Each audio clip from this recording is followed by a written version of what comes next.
கிறிஸ்து இயேசுவில் இருந்த சிந்தையே உங்களிலும் இருக்க கடவுது. எல்லாமே இயேசுவுக்கு ஒப்பா மாறிட சொல்றாங்க. பழைய ஏற்பாடே பரவாயில்ல, நியாயப்பிரமாணம் இதை செஞ்சு அதை செய்யின்னு சொல்லுவோம். நான் கிருபை என்ன சொல்லுது, நான் இயேசுவாவே மாறுங்குது கிருபை. இப்ப புரியுதா ஏன் நியாயப்பிரமாணத்தை விட கிருபை உயர்ந்ததுன்னு? அது நீ என்ன செய்யறங்கிறத பொறுத்து இருந்தது. இங்க அப்படி இல்லை, இயேசு என்ன பண்ணாரோ அதை செய் அப்படிங்குது புதிய ஏற்பாடு. இயேசு சிந்தித்தது போல சிந்தி. பக்கத்துல உள்ளவனா உன்னை விட கொஞ்சம் ஹையா பாரு. கிருபை டூ மச்னா அது எதிர்பார்க்கறது டூ மச் தான். சரி, நான் அந்த பிள்ளைய தத்தெடுத்துட்டு வந்ததுனால என் வீட்டுக்கு வந்த உடனே என்ன போல சுபாவம் தான் அந்த பிள்ளைக்கு இருக்கும்னு நான் எதிர்பார்த்தேன்னா என்ன போல ஒரு முட்டாள் உலகத்துல யாருமே கிடையாது. அது யாரு அம்மாவோ, அதுக்கு யார் அப்பாவோ, யாரோ தூக்கி குப்பை தொட்டில வீசிட்டு போயிட்டாங்க. நான் இரக்கத்தின் நிமித்தம் அந்த பிள்ளையை பார்த்து மனதுருகி அந்த பிள்ளை என் பிள்ளையா நான் கொண்டு வந்திருக்கேன். கொண்டு வந்து அந்த பிள்ளையை கழுவி குளிப்பாட்டி அந்த பிள்ளைக்கு என் வீட்டில் இருக்கிற சிறந்த உடையை போட்டு என்னுடைய ஸ்டேட்டஸ்க்கு ஒப்பாக அந்த பிள்ளைக்கு எல்லாம் பண்ணி வெளிப்பிரகாரமா நான் எல்லாத்தையும் பண்றேன். ஆனா உள்ளே இருக்கிறது யாரு, அது யாருடைய பிள்ளையே தெரியாது. ஆனா இன்னைக்கு என் குடும்பத்துல வந்துருச்சு. அது என் குடும்பத்துல வந்துட்டு அதுக்கு முழு உரிமை கொடுத்துருக்கேன். எனது அப்பான்னு கூப்பிடலாம். என் குடும்பத்துல பிறந்து அது என் கூட பழகி பழகி பார்த்து என் கூட அது காலங்களை கழிச்சுதான் அப்புறம் தான் அது என்னுடைய பிள்ளையா மாறுகிறது. ஒரு நாள் அது என் பிள்ளையா ஃபுல்லா மாறிடும். ஒரு காலகட்டம் வரும்போது அப்ப அது அப்படியே அதுக்கு தெரியாது, எங்கேருந்து வந்தோன்னே தெரியாது, இதுதான் எங்க அப்பா, இவன் பிள்ளை நான் அப்படின்னு அது முழு மனதா விசுவாசிக்கிற ஒரு நாளில் அது என் பிள்ளையா இருக்கும். நான் கடந்து போனேன், நீ கடந்த தொப்புள் கொடி கூட அறுக்கல, உன்னை அப்படியே யாரை போட்டு போயிட்ட ரத்தத்துல கடந்த உன்னை எடுத்து உன் தொப்புள் கொடியை சுத்தப்படுத்தி உனக்கு உப்பால உன்னை அதை பரிசுத்தப்படுத்தி உன்னை கழுவி என்னுடைய வீட்டுல கொண்டாந்து உன்னை அலங்காரம் பண்ணி உனக்கு நகைகளை போட்டு உன்னை சிங்காரிச்சு உன்னை அழகான சௌந்தரியம் லெவலாய் நான் மாற்றினேன். நீயும் இன்னைக்கு இப்படி போறியே அப்படின்னு ஆண்டவர் சொல்லுவாரு. அதெல்லாம் வச்சுதான் சொன்னேன். நானும் குப்பை தொட்டிலேருந்து எடுப்பேன் ஒரு பிள்ளைன்னு. எங்க ஊர்ல ஒரு குப்பை தொட்டியில கடந்த மாதிரி தான் நான் இருந்தேன். அந்த குப்பை தொட்டியிலிருந்து ஏசு என்னை எடுத்தார். இந்த உலகமும் இந்த உலகத்தின் காரியங்களும் ஒரு குப்பை தொட்டி. இந்த குப்பை தொட்டியில கிடக்கிற பிள்ளைய எடுத்து ஒரு அப்பா எப்படி அன்பா எல்லாம் கழுவி குளிப்பாட்டி வைக்கிற போல வைக்கிறாரு.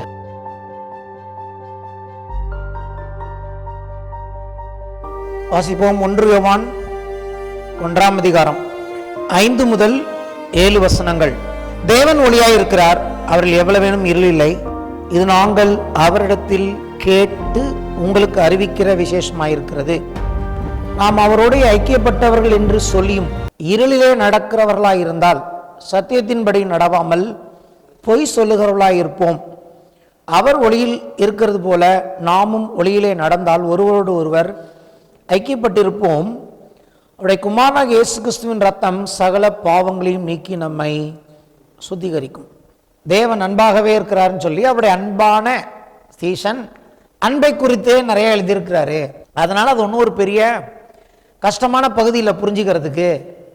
ஏன்னா அது அன்பை பற்றி தானே, வேற ஒன்றும் இல்லை. அன்புங்கிறதுனால எங்களுக்கு ரொம்ப எளிமையான காரியம். அன்பை நாங்கள் ஈஸியாக என்ன பண்ணுவோம், புரிஞ்சுப்போம். ஏன்னா நாங்கள் கிறிஸ்தவர்கள், அதனால் எங்களுக்கு அன்பை பற்றி நல்லா புரியும். அதனால் இந்த 1 யோவானை வாசிக்கிறது ஒரு பெரிய விஷயம் இல்லை, அதை புரிந்துக்கிறது ஒரு கஷ்டமான காரியம் இல்லை அப்படின்னு நீங்கள் நினைப்பீங்கன்னா நான் உங்களுக்கு ஒன்றை சொல்லிக்கொள்ள விரும்புகிறேன். அன்பு செலுத்துறது ஈஸி, எளிமையான காரியம்னா இந்த இயேசு வந்திருக்க வேண்டிய அவசியமே இல்லை இந்த உலகத்தில். அதாவது தேவன் எந்த விதமான அன்பை நீங்களும் நானும் செலுத்த வேண்டும் என்று எதிர்பார்க்கிறாரோ அந்த அன்பை உங்களாலும் என்னாலும் எளிமையாக, நான் சொல்றது ரட்சிக்கப்பட்ட பிறகு கூட இயேசுவை ஏற்றுக்கொண்டு ஞானஸ்நானம் பெற்று பரிசுத்த ஆவியின் அபிஷேகம் பெற்று அந்நிய பாஷையெல்லாம் பேசி தேவனுடைய ஆலயத்துக்கு ஒழுங்காய் போய் காணிக்கை தசம பாகங்களை எல்லாம் கொடுத்து அதன் பிறகும் எனக்கு அன்பு செலுத்துவது எளிது, என்னால் ஈஸியாக அன்பு செலுத்த முடியும் அப்படின்னு நீங்கள் நான் நினச்சோம்னா இயேசு இந்த பூமிக்கு வந்திருக்க வேண்டிய அவசியமே இல்லை.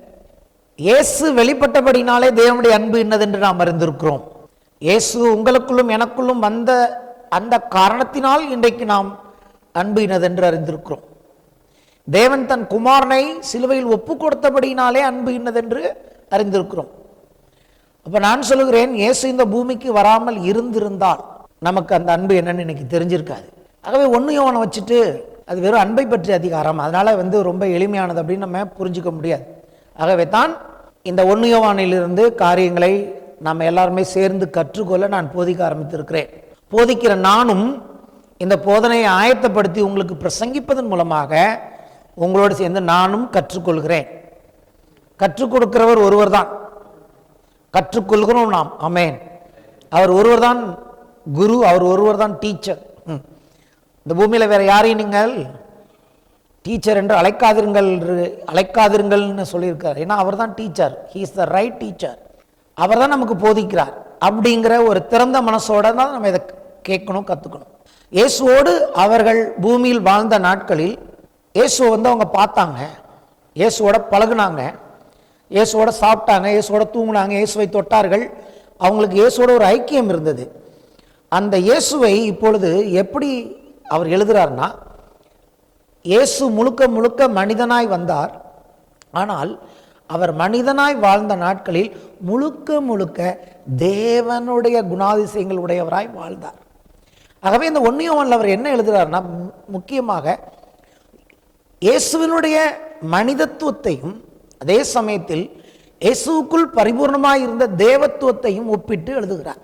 அவர் அடுத்து என்ன முக்கியமான காரியத்துக்கு உங்களை என்னையும் கூப்பிடுறாருன்னா, அவருடைய நிருபத்தை நீங்கள் ஃபுல்லாக படித்து பார்த்தீங்கன்னா எங்கே கூப்பிட்றாருன்னா, இயேசு எப்படி இருந்தாரோ அப்படி நீங்களும் நானும் இருக்கணும்னு அவர் எழுத வர்றாரு.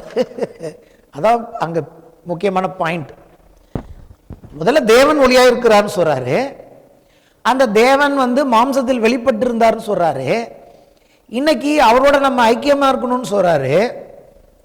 அப்புறம் என்ன சொல்ல வர்றாருன்னா, சில வசனங்களை மட்டும் இடையில இன்சர்ட் பண்ணி காமிக்கிறார். அவர் என்ன சொல்றாரு, அவர் இப்பொழுது அங்கே எப்படி இருக்கிறாரோ அதே போல நம்ம பூமியில் இருக்கிறோம்னு சொல்றாரு. கடைசியாக முடிக்கும்போது சொல்றாரு, ஒரு நாள் வரப்போகுது, இன்னைக்கு தேவனுடைய பிள்ளைகள் நம்ம அழைக்கப்படுறோம், ஆனால் ஒரு நாள் வரும்பொழுது நம்ம எப்படி இருப்போம்னு இது வரைக்கும் வெளிப்படுத்தப்படலை, ஆனால் எப்படி இருப்போம்னு இப்பே நம்ம நம்ப முடியும்னா, அவர் இருக்கிற பிரகாரமாக அவரை நாம் தரிசிப்பதினால் அவருக்கு ஒப்பாயிருப்போம் என்று அறிந்திருக்கிறோம். ஆகவே அவர் மேல் இப்படிப்பட்ட நம்பிக்கை வச்சு வாழுங்கன்னு சொல்றாரு. அப்ப எங்க ஆரம்பிக்கிறாரு, தேவன் ஒளியா இருக்கிறான்னு ஆரம்பிச்சு, இயேசு ஒளியா இருக்கிறான்னு ஆரம்பிச்சு, தேவனோட உங்களுக்கு எனக்கும் ஐக்கியம் இருக்குன்னு ஆரம்பிச்சு, கடைசியில் எங்க அவர் கொண்டு போக விரும்புறாருன்னா, அவருக்கு ஒப்பாக நாம் மாற வேண்டும், நடக்க வேண்டும் என்பதுதான் அவருடைய முக்கியமான காரியம்.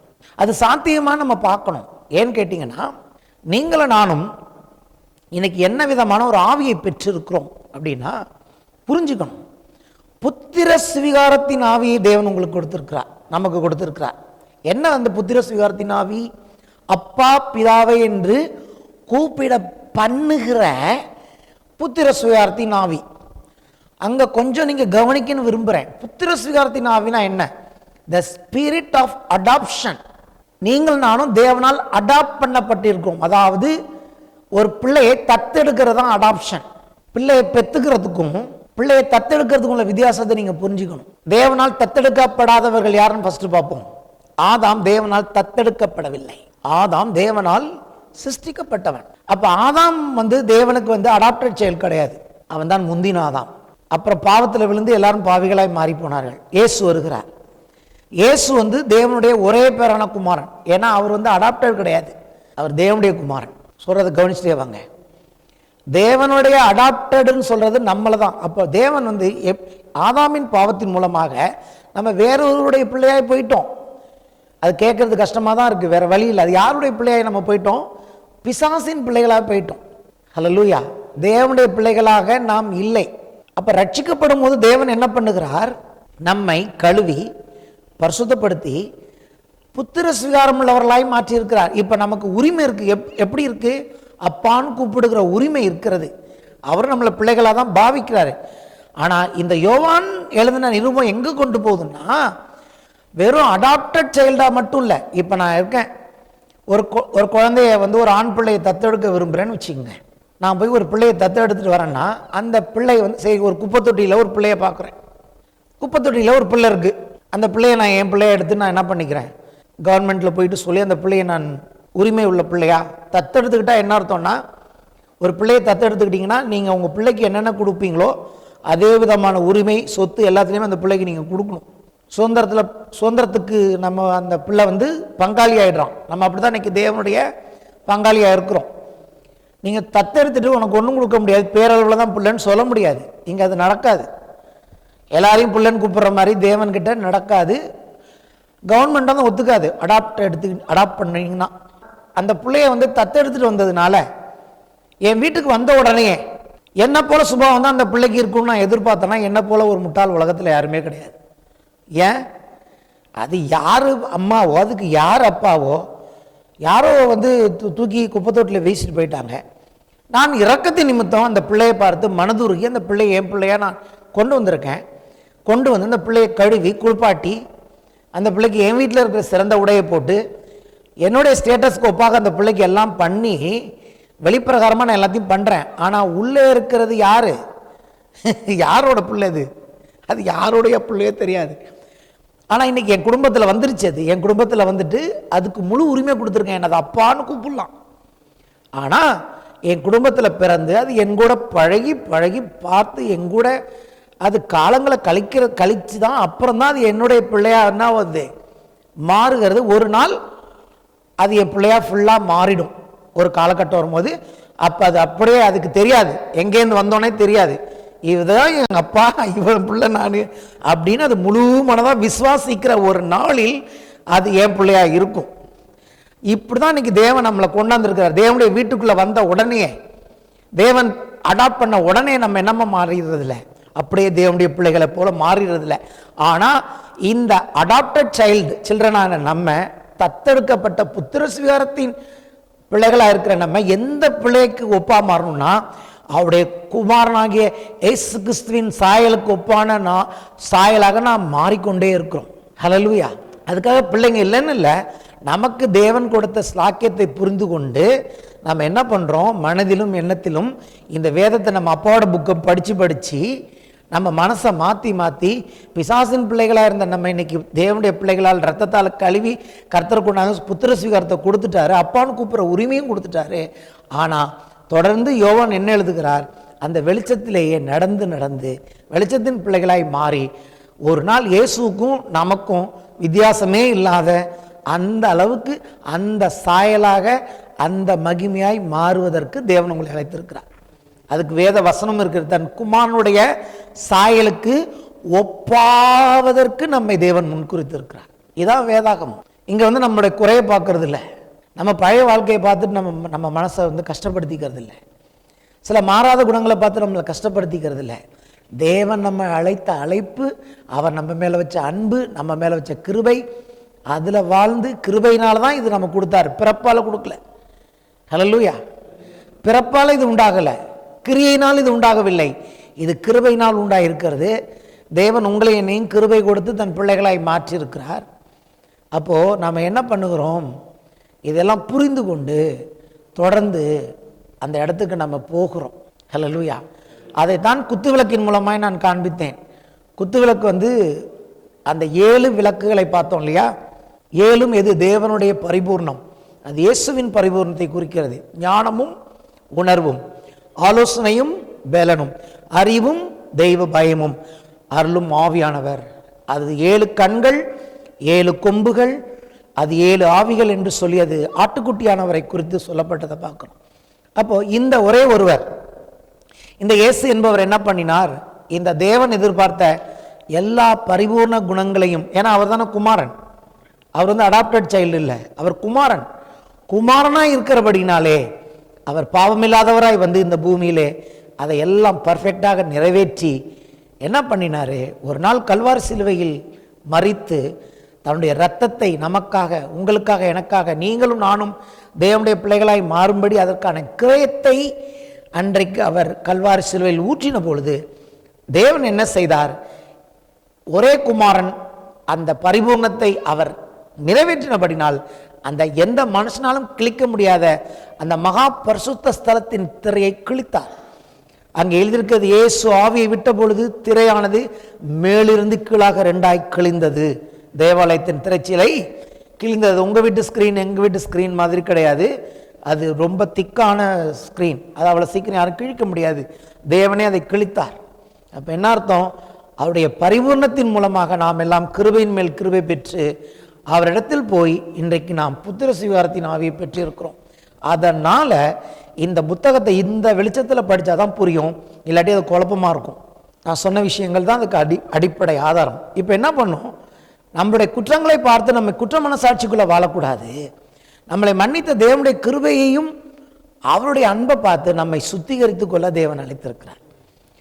அது சுத்திகரிப்பை பற்றியது இந்த 1 யோவான். தேவனுடைய அன்பில் எப்படி நம்ம கொஞ்சம் கொஞ்சமாக அதில் முன்னேறி வெளிச்சத்தில் நடப்பது என்பதை பற்றிய ஒரு புஸ்தகம் தான் 1 யோவான். அப்போது இந்த புஸ்தகத்தின் மூலமாக இன்னொரு காரியத்தை நான் சொல்ல விரும்புகிறேன். தேவனுடைய பிள்ளைகள் பாவத்தின் ஆழம், பாவத்துடைய ஆழம் எவ்வளவு என்று புரிந்து கொள்ளும் போது தேவன் உங்களுக்கும் எனக்கும் பாராட்டின கிருபை எவ்வளவு ஆழமானதுங்கிறத நீங்கள் புரிஞ்சுக்கலாம். தேவனின் அன்பின் அகலம், ஆழம், நீளம், உயரம் என்னதென்று அறிவு கெட்டாத அன்பை புரிந்து கொள்ள வேண்டும் என்று நாம் ஜெபிக்க பவுல் அழைக்கிறார். இப்போ நான் என்ன சொல்ல விரும்புகிறேன், உங்களுக்கு எப்படி இதில் நான் எல்லாத்தையும் சொல்லுவேன். வருகிற நாட்கள்லையோ என்னைக்கு கர்த்தர் அதுக்கு கிருபை கொடுக்குறா அன்றைக்கி சொல்லுவேன். பாவத்தோட ஆழம் அது எவ்வளவு மோசமானதுங்கிறது நீங்கள் புரிஞ்சிக்கும் போது அதை பார்த்து பயப்பட மாட்டோம். தேவன் எவ்வளவு நமக்கு கிருபை பாராட்டின, அதாவது பவுல் எழுதுகிறார், பாவம் பெருகின இடத்தில் கிருபை பெருகிட்டு. நான் சொல்கிறேன், பாவம் எவ்வளோ ஆழமாக நம்மளை கொண்டு போனதோ அதை விட ஆழமாக தேவனுடைய கிருபை போய் இன்றைக்கி அங்கேருந்து நம்மை தூக்கி வெளியே கொண்டு வந்திருக்கிறது. அப்போ கீழே நம்மளை கொண்டு போன பாவத்தை விட நம்மை மேலே கொண்டு வந்து இன்றைக்கி நிறுத்தி இருக்கிற அவருடைய கிருபை பெரிதாக இருக்கிறது. ஆமேன். வாழ்க்கையில் எப்போதும் குற்ற மனசாட்சிக்குள்ளே, நம்மளுடைய பழைய வாழ்க்கைக்குள்ளே நாம் இருக்காமல் தேவன் இந்த அழைப்பு அவர் நம்ம மேலே வச்ச அன்பை பார்த்து அவரை போல நாளுக்கு நாள் மாற வேண்டும் என்று தான் யோவானுடைய விருப்பம். அதான் அவருடைய ஹார்ட். ஒரு காரியத்திலிருந்து நான் தொடர விரும்புகிறேன். அதாவது இந்த 7 ஆவியில் ஒரு ஆவி என்னன்னு சொன்னோம். அறிவும் தெய்வ பயமும் அருளும் ஆவியானவர். தெய்வ பயம் அதான் என்னுடைய கீ பாயிண்ட். தெய்வ பயம் அப்படின்னா நம்ம என்ன நினச்சிக்கிறோம், தேவனுக்கு பயப்படுகிற பயம் தான் தேவனுடைய தெய்வ பயம் அப்படின்னு. ஆனால் அந்த இடத்துல அது தேவனுடையதாக இருக்குது. அப்போ எப்படி தேவனுக்கு தனக்கு தானே பயப்படுவாரா அப்படின்னு தான் ஆரம்பித்தேன் இல்லையா. அங்கே என்ன சொல்லுகிறார், தேவனுக்கு தெய்வ பயங்கிறது என்ன அப்படின்னா, தெய்வ பயம்னா என்னன்னு புரிஞ்சுக்கிட்டாதான் தேவனுடைய அன்பு வெளிச்சத்தில் நம்ம புரிஞ்சுக்க முடியும். தெய்வ பயம்னா இப்போ பிதா, குமாரன், பரிசுத்த ஆவியானவர், திருத்துவ தேவன், நம்முடைய தேவன், அவங்களுக்குள்ள இருக்கிற உறவு, ஒருத்தரோடு ஒருத்தர் இருக்கிற உறவை தான் தெய்வ பயம் என்று வேதம் சொல்லுகிறது. எப்படின்னா, ஒருத்தரை ஒருத்தர் பார்த்தவர்கள் ஆச்சரியப்படுகிறார்கள். பிதாவை பார்த்து இயேசு ஆச்சரியப்படுகிறாராம், ஆசம் என்று சொல்லி எழுதியிருக்கிறது. ஒருத்தவங்களை பார்த்து ஒருத்தவங்கள் ஆச்சரியப்படுறது, அவங்கள கீழே தள்ளுறது இல்லை. ஒருத்தரை ஒருத்தர் தங்களிலும் மேலானவர்களாக நினைப்பது, ஒருத்தருக்கு ஒருவர் விட்டு கொடுப்பது. இதெல்லாம் எதனால நடக்குதுன்னா, தேவன் அன்பாகவே இருக்கிறார் இல்லையா, அந்த அன்பினால் உண்டாகிற ஒரு பயம், மரியாதை. இது யாருடைய கேரக்டர்? இது தேவனுடைய கேரக்டர். தேவன் அந்த திருத்துவத்தில் ஐக்கியமாக இருக்கிறார். ஒருவரை ஒருவர் அன்பாய் நேசிக்கிறார்கள். ஒருவரை ஒருவர் தங்களை விட மேன்மையாக நினைத்து கனப்படுத்துகிறார்கள். எப்போதும் ஒருவரை ஒருவர் அவர்கள் என்ன பண்ணுவதில்லை, கொஞ்சம் கூட சமநிலை பிரமாணத்திலிருந்து கீழே வருவதே இல்லை. They are equal. இதுதான் கர்த்தருக்கு பயப்படுகிற பயம். அப்போ இந்த அடிப்படையில் தான் அந்த அன்பு கொடுக்கப்பட்டிருக்கிறது. இந்த விதமான அன்பை, இது யாருடைய அன்பு? இந்த அன்பை நீங்களும் நானும் செலுத்தணும்னு தேவன் விரும்புகிறார். அப்போ நான் சொன்னது போல் 1 யோவானை படிச்சுட்டு அன்பு செலுத்துறதுலாம் நாங்கள் ஒரு பெரிய விஷயம். எங்கள் பிள்ளைங்க மேலே நாங்கள் அன்பாக இருக்கும், எங்கள் கணவன் மேலே அன்பாக இருக்கும், எங்கள் மனைவி மேலே அன்பாக இருக்கும், சுற்று வட்டாரத்தில் கூட நாங்கள் கொஞ்சம் அன்பாக தான் இருக்கிறோம். ஸ்கூலில் டீச்சர் போய் பிள்ளைங்க மேலே அன்பாக தான் இருக்கிறாங்க, எல்லாம் இருக்கிறாங்க தான். ஆனால் தேவன் என்ன விதமான அன்பை எதிர்பார்க்கிறாருன்னு புரிஞ்சுக்கிட்டாதான் தேவன் முதல்ல எதை பாவம்னு சொல்கிறாருன்னு நம்ம இங்கே புரிஞ்சுக்க முடியும். 2 விதமான காரியம். ஒன்று, தேவன் என்ன விதமான அன்பை எதிர்பார்க்கிறார், அதை நீங்கள் நான் செலுத்த முடியுமா? பாவம்னு சொல்லும்போது நம்ம நினைக்கிறோம் சில பெட்டி பாவங்கள், சின்ன சின்ன குட்டி குட்டி பாவங்கள், இதை தான் தேவன் பாவம் நினைக்கிறாரா? இல்லை தேவன் எதை பாவம்னு சொல்கிறார்? நம்ம நினைக்கிறதெல்லாம் பாவம் தான். ஆனால் உண்மையிலே பரலோகத்தில் இருக்க தேவனுடைய பார்வையில் எது பாவம், எது இருள்? பரலோகத்தில் இருக்க தேவனுடைய பார்வையில் எது ஒளி, எது அன்பு அப்படிங்கிறத புரிந்து கொள்ளக்கூடிய ஒரு புஸ்தகமாக இருக்கிறது. இதில் இந்த முக்கியமான ஒரு காரியம், கர்த்தருக்கு பயப்படுகிற பயம், தேவனுக்கு பயப்படுகிற பயத்தின் ஆவின்னா என்னங்கிறத புரிஞ்சுக்கிட்டா தான் இதை நம்ம சரியாக என்ன பண்ண முடியும், புரிந்து கொள்ள முடியும். சரி, இப்போ நமக்கு ஐக்கியம்னா என்ன தெரியுது? ஒருத்தர் ஐக்கியமாக இருக்கணும்னா ஒருத்தர் நல்லா அன்பாக இருக்கணும், ஒரு இடத்துக்கு போகணும், இல்லை ஒரு ஹோட்டல் போகணும், ஒரு டூர் போகணும், எல்லாம் சேர்ந்து இருந்தால் அது பேர் ஐக்கியம் அப்படின்னு நினைக்கிறோம். அந்த ஐக்கியத்தையும் அவர் சொல்லலை. ஐக்கியம்னு சொன்னால் அவங்க 3 பேருக்குள்ளே இருக்கிற ஐக்கியம் எப்படி இருக்குங்கிறத பார்க்கணும். அன்புன்னு சொன்னால் அவங்க 3 பேருக்குள்ளே எப்படிப்பட்ட அன்பு இருக்குன்னு பார்க்கணும். ஹல்லேலூயா. அப்போ இந்த அடிப்படையில் தான் நீங்கள் 1 யோவானை புரிந்து கொள்ள முடியும். அதனால தான் சொன்னேன், 1 யோவானை புரிந்து கொண்டால் முழு வேதாகமத்தையும் நாம் புரிந்து கொள்ளலாம். ஹல்லேலூயா. அதனால் அது ஏன் அந்த புக்கு கடைசியில் இருக்குன்னு நினைக்காதீங்க, அது வெளிப்படுத்தலுக்கு முன்னாடி தான் இருக்குது. இயேசு இன்னைக்கு உயிர்த்தெழுந்து ஆண்டவராக இருக்கிற அவர் வருகைக்கு பக்கத்தில் இருக்குது. அப்போது நம்ம எல்லா புஸ்தகத்திலும் அதிகமாக அந்த புஸ்தகத்தை கொஞ்சம் கவனம் செலுத்தினா நமக்கு அது பர்ஃபெக்ஷனை கொடுக்கும். ஆமென். ஒரு பூரணத்துக்காக எழுதப்பட்ட ஒரு காரியம். ஏன்னா இயேசு வரும்பொழுது அவரோடு கூட இணைக்கப்படுகிற ஒரு பூரணத்துக்காக எழுதப்பட்ட ஒரு நிருபம் அது. அப்போ அதை கொஞ்சம் நல்லா பார்க்கணும். ஒரு சில வசனங்களை நம்ம காண்பிக்க உங்களுக்கு விரும்புகிறேன். இப்போ நான் சொன்னேன்ல, தேவனுக்கு பயப்படுகிற பயம்னா என்னன்னு, அதுக்கு புதிய ஏற்பாட்டு சில வசனங்களை நான் காண்பிக்க விரும்புகிறேன். பிலிப்பியர் 2ஆம் அதிகாரம் நிறைய வாசிக்கலாம், நான் சுருக்கமாக ஒரு சில வசனங்களை வாசிக்க விரும்புகிறேன். பிலிப்பியர் 2ஆம் அதிகாரம் 3 முதல் 5 வசனங்கள். ஒன்றையும் வாதினாலாவது வீண் பெருமையினாலாவது செய்யாமல். வீண் பெருமையினாலாவது செய்யாமல். அப்படி செய்ய முடியுமா? செய்ய முடியும். அதனால தான் அப்படி செய்யக்கூடாதுன்னு சொல்றார். செய்யாமல் இங்க பாருங்க, மனத்தாழ்மையினாலே ஒருவரை ஒருவர் தங்களிலும் மேன்மையானவர்களாக எண்ண கடவீர்கள். ஒருத்தனை பார்த்தா என்னை விட அவன் கேவலம் நினைக்காத, பெருமையா நினைச்சிடாத.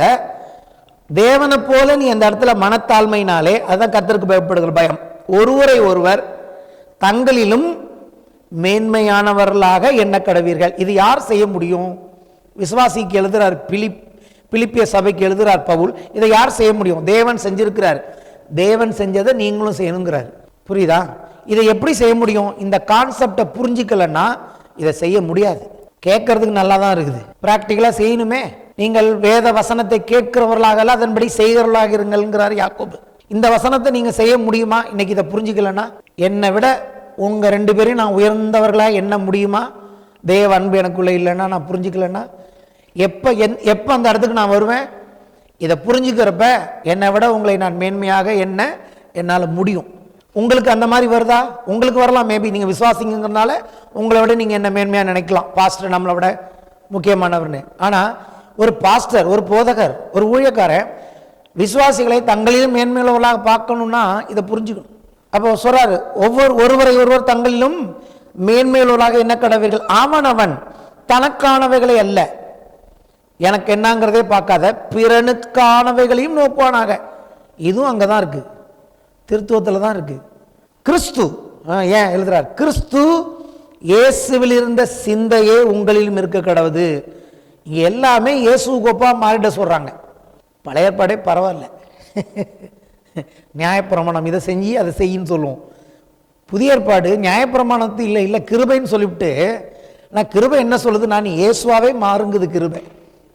இப்போ புரியுதா ஏன் நியாயப்பிரமாணத்தை விட கிருபை உயர்ந்ததுன்னு? அது நீ என்ன செய்யறங்கிறத பொறுத்து இருந்தது. இங்கே அப்படி இல்லை, இயேசு என்ன பண்ணாரோ அதை செய் அப்படிங்குது புதிய ஏற்பாடு. இயேசு சிந்தித்தது போல சிந்தி. பக்கத்தில் உள்ளவனா உன்னை விட கொஞ்சம் ஹையா பாரு. What is this? எல்லாம் டூ மச்சா இல்லை?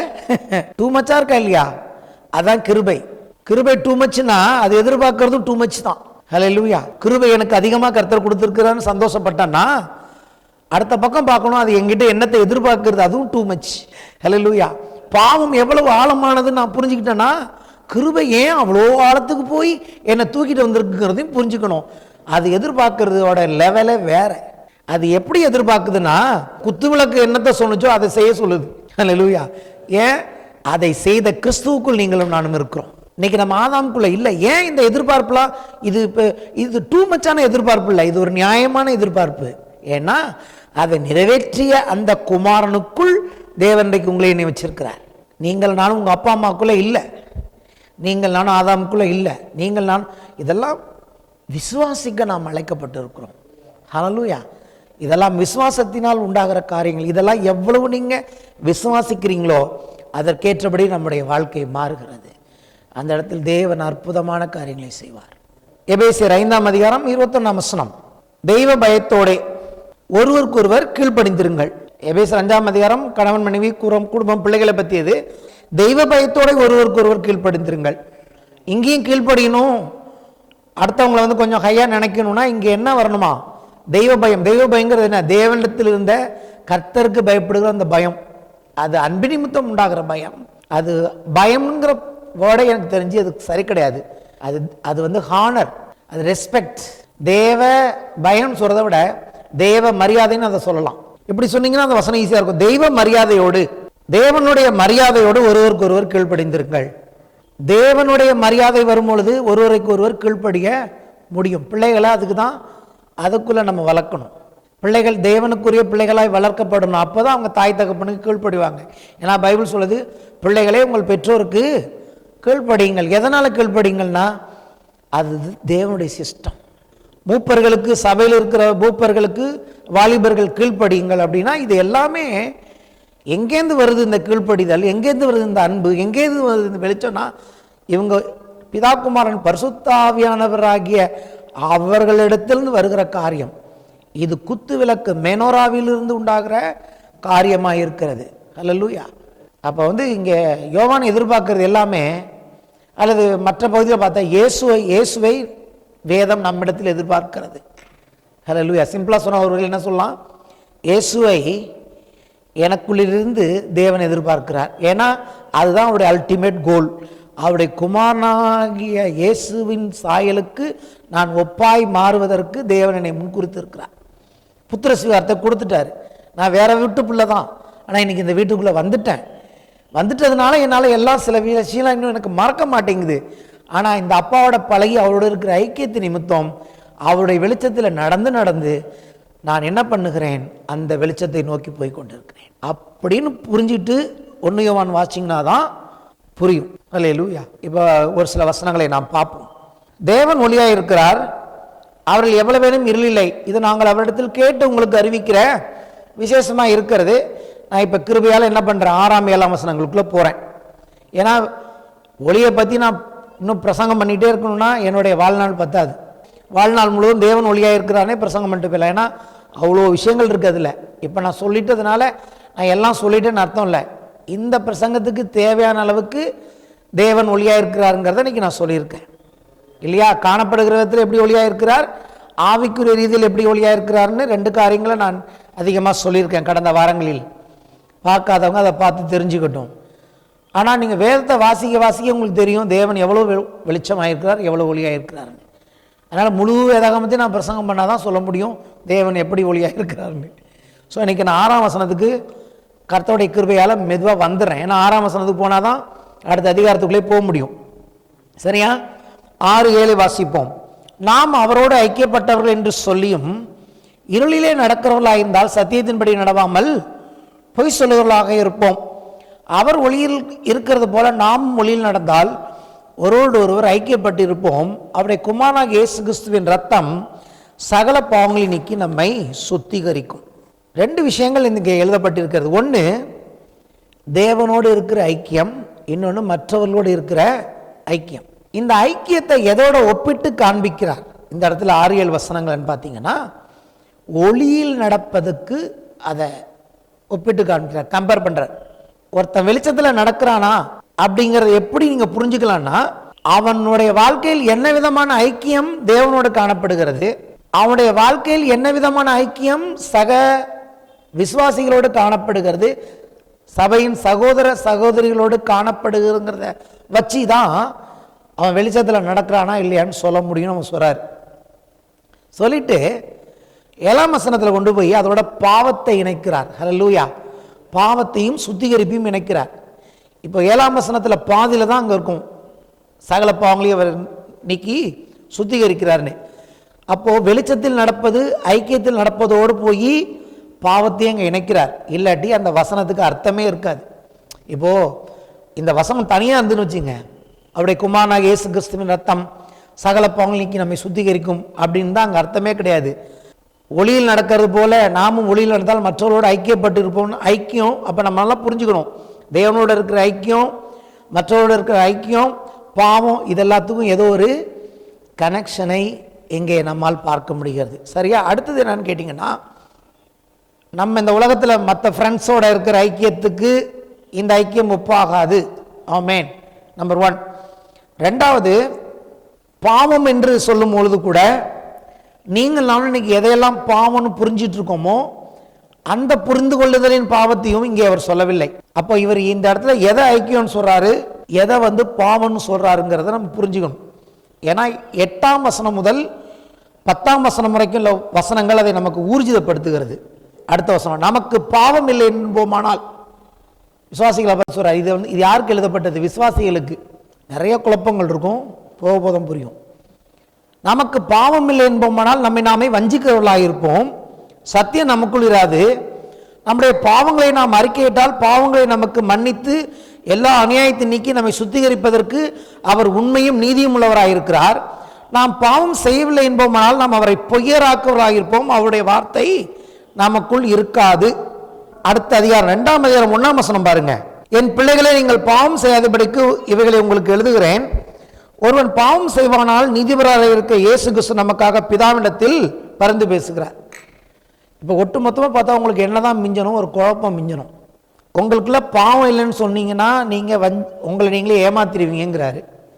அடுத்து சொல்கிறாரு, நீங்கள் பாவத்தை போய் அறிக்கை பண்ணால் அவர் உங்களுக்கு மன்னித்து அதை உங்களை சுத்திகரிப்பான்னு சொல்கிறாரு.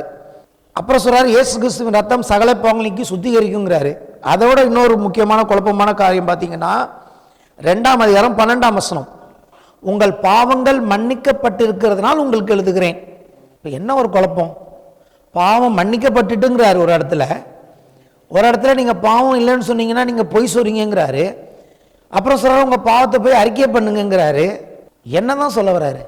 பாவங்கள் மன்னிக்கப்பட்டுருச்சா இல்லை மன்னிக்கப்படணுமா?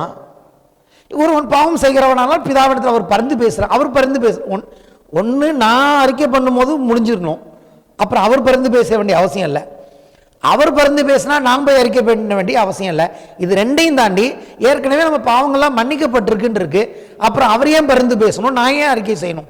ஒட்டுமொத்தமாக ஒரு பெரிய கேள்வி எழும்புது, இங்கே என்னதான் நடக்குது அப்படின்னு. அதுதான் ரட்சிப்பில் நம்ம புரிஞ்சுக்கணும். அதுக்கு தான் சொன்னேன், 2 அதிகாரத்தையும் புரிஞ்சுக்கிறதுக்கு சில காரியங்களை புரிஞ்சுக்கணும். இப்போ ஃபர்ஸ்ட்லேருந்து வரேன் நான். அதுதான் புத்திரசிவார்த்தின் ஆவியை பற்றி பேசினேன். நீங்களும் நானும் என்னைக்கு இயேசுவை ஏற்றுக்கொண்டோமோ இதை நீங்கள் புரிஞ்சுக்க. ஹல்லேலூயா. நம்மளுடைய பாவங்களை தேவன் மன்னித்து இருக்கிறார். நம்ம கடந்த காலத்தில் நமக்கு இருந்த அந்த பாவம்னா பொதுவாக இன்னைக்கு பாவம்னு சொல்கிறேன், அதை விளக்க இன்னொரு வாரம் ஆகும். நம்ம கடந்த காலத்தில் நம்முடைய வாழ்க்கையில் இருந்த பாவங்களை தேவன் இயேசுவின் ரத்தத்தை தான் மன்னித்து விட்டார். அதை மறந்தும் போய்விட்டார். இனிமேல் அதை பற்றி தேவன் என்ன பண்ண போகிறதே கிடையாது, நினைக்க போகிறதே கிடையாது. ஒருவன் இப்படி இருக்க கிறிஸ்துவுக்கு தான் புது சிருஷ்டி இருக்கான்னு பழையவைகள் ஒழிந்து போயின. கிறிஸ்துவுக்குள் இருக்கும்போது அவங்களுக்கு என்ன கிடையாது இருக்கு? there is no condemnation. கிறிஸ்துவுக்குள் இருக்கிறவர்களுக்கு குற்ற மனசாட்சி கிடையாது. எதை பற்றிய குற்ற மனசாட்சி? நம்முடைய கடந்த காலத்தை குறித்த, நம்ம செய்த பாவங்களை குறித்த மனசாட்சி தேவன் நம்மை விட்டு எடுத்திருக்கிறார். இயேசுவின் ரத்தம் நம்ம மனசாட்சியும் சுத்திகரித்து இருக்கிறது. அதுதான் இந்த வசனத்துக்கு அர்த்தம். நம்முடைய பாவங்களை தேவன் மன்னித்து விட்டார். ஸோ அதை பற்றி இனிமேல் நம்ம கவலைப்பட வேண்டிய அவசியம் இல்லை. ஆனால் இப்போ புத்திரசிவாரத்தின் ஆவியோட இந்த வீட்டுக்குள்ளே வந்துட்டோம் இல்லையா? இப்போ அதாவது இதனால தான் குழப்பம் பிள்ளைகளுக்கு, தேவனுடைய பிள்ளைகளுக்கு. ஒரு இடத்துல பாவங்கள் மன்னிக்கப்பட்டுட்டு கிருபைங்கிறாங்க, ஒரு இடத்துல பாவம் மன்னிப்பு வேணுங்கிறாங்க. என்னதாங்க உங்கள் பைபிள் சொல்லுது அப்படின்னா, முதல் ஸ்டெப்பு, நீங்கள் பிள்ளைகளாகும் போது உங்களுடைய தாய் தகப்பன் உங்களுடைய பாரம்பரிய சாபங்கள், பாவங்கள், அக்கிரமங்கள், மீறல் எல்லாவற்றையும் இயேசு மன்னித்து விட்டார். இன்னைக்கு நீங்கள் புது சிருஷ்டியாக வந்துட்டீங்க. ஆனால் உங்கள் மனசுன்னு ஒன்று இருக்குது, நம்முடைய ஆத்மா, அது இன்னும் ஃபுல்லாக மாறலை இல்லையா? அப்போ என்ன சொல்கிறாரு இங்கே, பாவமே எனக்குள்ளே இல்லை நீ சொன்னீன்னா பொய் சொல்கிறவனா இருப்பேன், வஞ்சிக்கிறவனா இருப்பேன் அப்படின்ட்டு. ஏன்னா தேவனோடு நடக்க ஆரம்பிக்கும் போது, இப்போ நெக்ஸ்ட் ஸ்டெப், ஹல்லேலூயா, இப்போ நான் அந்த வீட்டுக்குள்ளே வந்துட்டேன், தேவனுடைய பிள்ளையாய் நான் தேவனுடைய கையை கோர்த்து நடக்கும்போது அவருடைய வெளிச்சத்தில் சில காரியங்கள் எனக்கு உணர்த்தப்படுகிறது. அதை சொல்றார், எனக்குள்ள பாவம் இல்லைன்னு நான் சொல்ல முடியாது. அப்படி இல்லைன்னு சொன்னா, அதாவது எல்லா பாவமும் எனக்குள்ள இருக்குன்னு தேவன் சொல்ல வரல. நல்லா புரிஞ்சுக்குங்க, நம்முடைய ஒட்டுமொத்த பாவத்தையும் தேவன் மன்னிச்சுட்டார். சொல்றது புரியுதா? மன்னிச்சுட்டாரு. இப்போ நான் அவர் கையை பிடிச்சி நடக்கிறேன். அந்த வெளிச்சத்தில் ஒரு சில காரியங்கள் இன்னும் எனக்குள்ள இருக்குங்கிறதா ஒரு வெளிச்சம் எனக்கு சொல்லுது. நான் சொல்லலை, தேவனே எனக்கு சொல்லுகிறார். அப்போ நான் என்ன பண்ணுகிறேன், தேவன் எனக்கு என்ன பிரச்சனை இருக்குன்னு சொல்றாரோ அதை போய் அவர்கிட்ட அறிக்கை பண்ணி அதிலிருந்து அவரை என்னை கழுவும்படி நான் கேட்கிறேன். அவர் என்னை கழுவி சுத்திகரிக்க அவர் நீதி உள்ளவராக இருக்கிறார். ஏன்னா அவர் சொல்லியும் தேவனே என்கிட்ட பாவம் இருக்குன்னு சொல்லியும் நான் என்கிட்ட பாவம் இல்லைன்னு சொன்னா நான் தேவனை பார்த்து பொய் சொல்றேன்னு சொல்லுவேங்கிறார். புரியுதா? உங்களுக்கு பாயிண்ட் புரிஞ்சுதா? என் பாவத்தெல்லாம் மன்னிச்சு பிள்ளையா தான் கூப்பிட்டுருக்காரு, புத்திர சுவீகாரத்தின் ஆவியை கொடுத்துட்டாரு. ஆனா இன்னும் எனக்குள்ள சில பிரச்சனைகள் இருக்கும் போது தேவன் அதை கண்டும் காணாதவராய் போக மாட்டார். அவர் வெளிச்சத்துல எனக்குள்ள பிரச்சனை இருக்குன்னு அவர் ஆவியானவர் உணர்த்தும் போது நான் போய் என்ன பண்றேன், அதை அறிக்கை செய்து அதை விட்டு விடுகிறதற்கு நான் அவரிடத்துல போய் அறிக்கை செய்கிறேன். அதை அவர் எனக்கு மன்னிக்கிறார். அல்லேலூயா. இன்னொன்று என்னன்னா, இது என் மனசாட்சிக்காக. ஏன்னா என் மனசாட்சி எனக்கு சொல்லுது, எப்பா நீ தப்பு பண்ணிட்டேன்னு. அப்போ மனசாட்சி தேவனுக்கு முன்பதாக சரியாக இருப்பதற்காக நான் அறிக்கை செய்கிறேன். இது ரெண்டாவது பாட்டு. இன்னொரு பாட்டு இருக்கு. இது என்னன்னா, எனக்கே தெரியாது நான் பாவம் செய்கிறேன், ஆனால் அது என் மனசாட்சிக்கு உணர்த்தப்படுறதே இல்லை. அப்போ இயேசு பரிந்து பேசுகிறார். ஹல்லேலூயா. ஒரு பாவம் என் மனசாட்சிகளே தெரியல, ஆனால் தேவனுடைய வெளிச்சம் தேவனுடைய நீதியில் பார்க்கும்போது அது பாவம். தேவனுக்கு தெரியுது என் புள்ள பாவம் செய்கிறான்னு. அப்போ அவர் உடனே என்ன பண்றாரு, ஆனால் எனக்கு அது உணர்த்தப்படலை. உணர்த்தப்படாத அந்த பாவத்துக்கு அவர் என்ன பண்ணுகிறார், பரிந்து பேசுகிறார். எப்படி இருந்தாலும் பாவத்துக்கு ஒரு நிவாரணம், இவ்வளவு பெரிய நிவாரணம் தேவைப்படுது. அதான் சொன்னேன், பாவம் சாதாரணமானது கிடையாது. தேவன் என் பாவங்களை மன்னித்து விட்டார், அதை எழுதுறார் 2ஆம் அதிகாரத்தில். இன்னொன்று சொல்றார், நான் தேவனோடு நடக்கும்போது ஒளியில நடக்கிறேன் அப்படின்னு சொல்லியும் என்னால் சரியா தேவன் எதிர்பார்க்கிற அளவுக்கு என்னால் தேவனோட ஐக்கியமாக இருக்க முடியல. எனக்குள்ள கொஞ்சம் பிரச்சனை இருக்கு. தேவன் எதிர்பார்க்கிற அளவுக்கு என்னால் மற்றவங்களை நேசிக்க முடியல. ஏன்னா என்கிட்ட கொஞ்சம் பகை உணர்வு காணப்படுது. பகையோடு இருந்தேன்னா நான் பொய் சொல்றேன். ஐக்கியப்பட்டவன் வெளிச்சத்தில் நடக்கிறேன்னு சொல்லி இன்னும் எனக்குள்ள பகைமை, கசப்பு, வெறுப்பு இருக்குன்னா நான் சரியா இல்லை, நான் பொய் சொல்றேன். அப்போ அவைகளை நான் போய் அறிக்கை செய்யும் போது இயேசு கிறிஸ்து அங்கதான் ஐக்கியத்தில் கொண்டாந்து சேர்க்கிறார் பாவத்தை. நான் எனக்கு தேவனோடு மற்றவர்களோடு இருக்கிற ஐக்கியத்தில் நான் சரியா இல்லை என்று உணர்த்தப்படும் பொழுது இயேசு கிறிஸ்துவின் ரத்தம் சகல பாவங்களுக்கு என்னை சுத்திகரிக்கிறது. இதெல்லாம் வெளியில் இருக்கவங்களுக்கான வசனமே கிடையாது. இயேசு கிறிஸ்துவின் ரத்தம் சகல பாவங்களை நீக்கி சுத்திகரிக்கும். இது புறஜாதிகளுக்கு அல்ல, இது தேவனுடைய பிள்ளைகளுக்கு சபைக்கு எழுதின வசனம். புறஜாதிகள் வரும்பொழுது அவர்கள் முழுமையாக மன்னிப்பு பெற வேண்டும். அவருடைய எல்லா பாவத்துக்கான பாவ மன்னிப்பை பெற்று, பாவ மன்னிப்பை நிச்சயம்தான் ரட்சிப்பை கொடுக்கிறது. இது சுத்திகரிப்புங்கிறது அவர்களுக்கு அல்ல, சுத்திகரிப்பு பாவிகளுக்கு அல்ல, பிள்ளைகளுக்கு. பிள்ளைய தான் டெய்லி குளிப்பாட்டணும். நான் எப்போ குளிப்பாட்டுவீங்க? வேதம் அப்படிதான் சொல்லுகிறது. பிள்ளைகளின் அப்பம் பிள்ளைகளுக்கு, பிள்ளைகளை தான் டெய்லி குளிப்பாட்டுறோம் நம்ம வீட்டில். ஏன்னா நம்ம பிள்ளை அழுக்காயிடும். தேவன் தன் வீட்டில் இருக்கிற பிள்ளைகளை கழுவி சுத்தப்படுத்தி வச்சுக்கிறாரு. தெருவில் போகிற நாயெல்லாம் குளிப்பாட்டுறது இல்லை தேவன். நீங்கள் பிள்ளைகளாக இருக்கிறபடினாலே நல்லது, உங்களை தேவன் கழுவுகிறார். பிள்ளைகள் அல்லாதவர்கள் பிள்ளைகளாக வேண்டும் என்று அவரிடத்தில் வந்து பாவ மன்னிப்புக்காக கேட்டு, என் ஆண்டவரே என் பாவங்களை மன்னியும் என்னை ரட்சியும் என்று அவரை நோக்கி கூப்பிடும் போது அவர் புத்திர சுவீகாரத்தின் ஆவியை கொடுத்து உள்ள கொண்டு வரார், கொண்டு வந்து கழுவார். அதுதான் உண்மையவான். நம்முடைய பாவங்களை என்ன அர்த்தம், அந்த வெளிச்சம் கர்த்தரோடு நடக்கும் போது வேத வசனத்தை வாசிக்கிறேன், பிரசங்கம் கேட்கிறேன், எனக்குள் பாவங்கள் உண்டென்று என் மனசாட்சி என்னை குறித்து சொல்லுமானால் அதை மூடி வைக்க கூடாது. பாவங்களை மறைக்கிறவன் வாழ்வடைய மாட்டான். அந்த வெளிச்சம் எனக்குள்ள இருக்குன்னு சொல்லும் பொழுது அதை என்னை இயேசுவிடத்தில் நான் அறிக்கை செய்து நான் விட்டுவிடும் போது இன்னும் இரக்கத்தை பெறுகிறேன். ஸோ எனக்கு ஒரு தீர்வு இருக்கு, உலகத்துக்கு தீர்வு இல்லை. தேவனுடைய பிள்ளைகள் பாவம் செய்யும் பொழுது, தேவனுடைய பிள்ளைகள் இப்படி தவறாய் போகும்போது அவர்களுக்கு உணர்த்துகிற ஒரு தேவன் இருக்கிறார். அவர்களுக்கு வெளிச்சம் கொடுக்கப்பட்டிருக்கிறது. இந்த குத்துவிளக்கின் வெளிச்சம் நம்முடைய பரிபூர்ணமற்ற காரியங்களை நமக்கு சொல்லும் போது நாம் பரிபூர்ணம் அடையும்படி, மகிமை மேல் மகிமை அடையும்படி இந்த காரியங்கள் இருக்கிறது. இப்படி தான் வாசிக்கணும் அந்த புத்தகத்தை. ஒன்று, நம்முடைய பாவங்களை மன்னித்து விடுகிறார். ரெண்டாவது, அவரோட தொடர்ந்து நடக்கும்போது நமக்குள் பாவம் இருக்கும் என்று அவருடைய வெளிச்சம் சொல்லுமானால் அதை அறிக்கை செய்யும் பொழுது அதை அவர் சுத்திகரிக்கிறார். மூன்றாவது, நமக்கே தெரியாம நம்ம என்ன பண்ணுகிறோம், சில வேளைகளில் நம்முடைய காரியங்கள் நாம் பாவம் செய்யும் போது இயேசு உடனடியாக நமக்காக தேவனிடத்தில் பரிந்து பேசுகிறார். ஸோ எல்லாமே என்னத்துக்கு தான், இந்த இயேசுவோடைய ரத்தம். இந்த ஆண்டவர் என்ன செய்கிறார்னா நம்மளை குற்றமற்றவர்களாக எப்பொழுதும் தேவனுக்கு முன்பதாக நிறுத்தும்படி அவர் நமக்காக இன்றைக்கு இருக்கிறார். அதைத்தான் யூதா எழுதுகிறார். வலுவாதபடி நம்மளை காக்கவும் அவருடைய மகிமையுள்ள சன்னிதானத்தில் நம்மை மாற்றற்றவர்களாய் நிறுத்தவும் வல்லமையுள்ளவராக இருக்கிற அவருக்கு கனமும் மகிமும் உண்டாவதாக. அப்போ தொடர்ந்து யார் மேலே நீங்கள் கவனிக்க போறீங்க? யார் மேலே உங்கள் நம்பிக்கை வைக்க போறீங்க? யார் மேலே? இயேசுவின் மேல். சும்மா பறிஞ்சு பேசுகிறாருன்னு ஒரு பக்கம், கிருபை கொடுத்துட்டான ஒரு பக்கம், ஒன்று மட்டும் குழப்பிக்க கூடாது. எல்லாத்தையும் ஒரு இப்படி கொண்டு வந்து பார்க்கணும். ப்ராசஸ், அது ஒரு ப்ராசஸ், அது ஒரு ப்ராக்ரஸ். பாவி தேவன்கிட்ட வர முடியாது. தேவன் நீதிமானாய் மாற்றி விட்டார், கழுவிட்டார். கழுவுன பிள்ளை ஒரு வாட்டி கழுவுனதோடு விட்டுறதில்லை, தொடர்ந்து கழுவணும். பிள்ளைகளை தினம் குளிப்பாட்டணும் இல்லையா?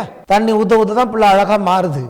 பிள்ளைய குளிப்பாட்ட அது ஒரு பிறக்கிறப்ப பாருங்கள் ஒரு மாதிரி கொயான்னு கிடக்கும். ஒரு மாதம் ஆக பாருங்கள் பிள்ளைக்கு தண்ணி ஊற்றி குளிப்பாட்டு கழுப்ப அப்படி ஜம்முன்னு வரும். பிள்ளை பால் குடிச்சிட்டு குண்டா அழகாக இருக்கும், பார்க்கறதுக்கு புஷ்டியாக இருக்கும் இல்லையா? அதுபோல் தான் தேவன் உங்களையும் நீங்கள் கொண்டாந்து வத்தலும் தொத்தலுமாக கிடந்த நம்ம, நான் சொன்னது போல் குப்பத்தடியில் கிடந்தோம் நம்ம. அப்படி தான் இருக்குது. பழைய ஏற்பாட்டில் வசனங்கள் இருக்குது. நான் கடந்து போன போது பார்த்தேன், நீ தொப்புள் கொடி அறுக்கப்படாமல் சுத்தப்படாமல் கடந்தாய்.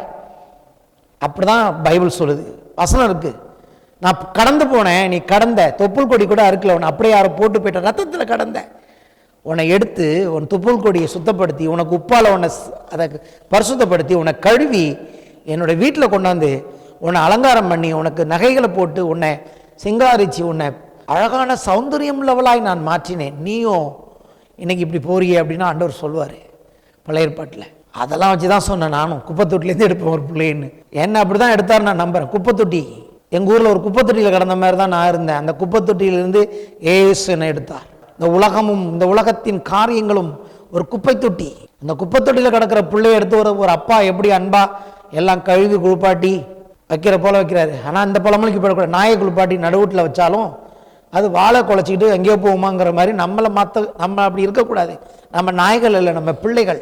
ஆமேன். பிள்ளைகளாக குளிப்பாட்டி பிள்ளைக்குரிய வஸ்திரத்தை தரிச்சு வச்சிருக்கும் போது வேத வசனங்களை புரிந்து கொண்டு பிள்ளைகளாய் தொடர்ந்து போக தேவன் உங்களை என்னை அழைத்திருக்கிறார். எழுந்து நிற்போம்.